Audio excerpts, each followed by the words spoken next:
দুৰ্ভাগ্যৰ কথা ইৰিগেশ্যন ডিপাৰ্টমেণ্টে এটা ভুল তথ্য দিছে যে অসমৰ 24% মাটিত জলসিঞ্চন আছে বুলি। যোৱাবাৰ দিছিলে 14% মাটিত আছে বুলি। আৰু আমাৰ ইকনমিক সাৰ্ভেত কৈছে যে 5.61% আচলতে জলসিঞ্চনৰ ব্যৱস্থা আছে। এতিয়া আজি অত্যন্ত ভুল তথ্যৰে মন্ত্ৰী অশোক সিংগালে কৈছে যে নহয় মানে 24% মাটিত জলসিঞ্চনৰ ব্যৱস্থা আছে।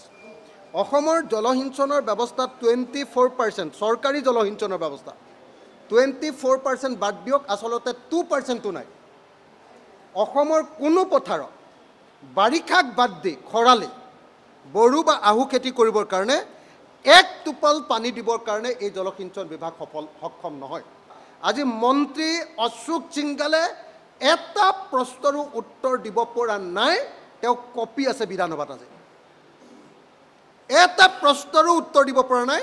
আৰু প্ৰশ্নৰ উত্তৰ দিবলৈ গৈ তেওঁ অকল মুখ্যমন্ত্ৰীক ধন্যবাদ দিয়া আৰু ৱাটাৰ ৰিচোৰ্চ ডিপাৰ্টমেণ্টৰ মন্ত্ৰী মথাউৰি বনোৱাটো কৰাৰ বাহিৰে তেওঁৰ ডিপাৰ্টমেণ্টে যে একোৱেই কৰা নাই সেই কথাটোকে আজি প্ৰতিপন্ন কৰি দিলে। অশোক সিংগাল বেপাৰ কৰিবলৈ অসমলৈ আহিছে।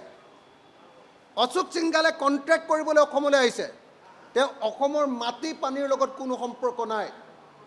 এই মানুহজনক জলসিঞ্চনৰ মন্ত্ৰী পতাটো অৰ্থহীন।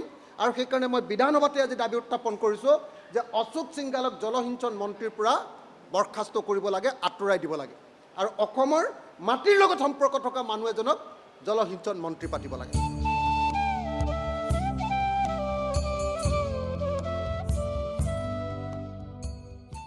দুৰ্ভাগ্যৰ কথা ইৰিগেশ্যন ডিপাৰ্টমেণ্টে এটা ভুল তথ্য দিছে যে অসমৰ 24% মাটিত জলসিঞ্চন আছে বুলি। যোৱাবাৰ দিছিলে 14% মাটিত আছে বুলি। আৰু আমাৰ ইকনমিক সাৰ্ভেত কৈছে যে 5.61% আচলতে জলসিঞ্চনৰ ব্যৱস্থা আছে। এতিয়া আজি অত্যন্ত ভুল তথ্যৰে মন্ত্ৰী অশোক সিংগালে কৈছে যে নহয় মানে 24% মাটিত জলসিঞ্চনৰ ব্যৱস্থা আছে।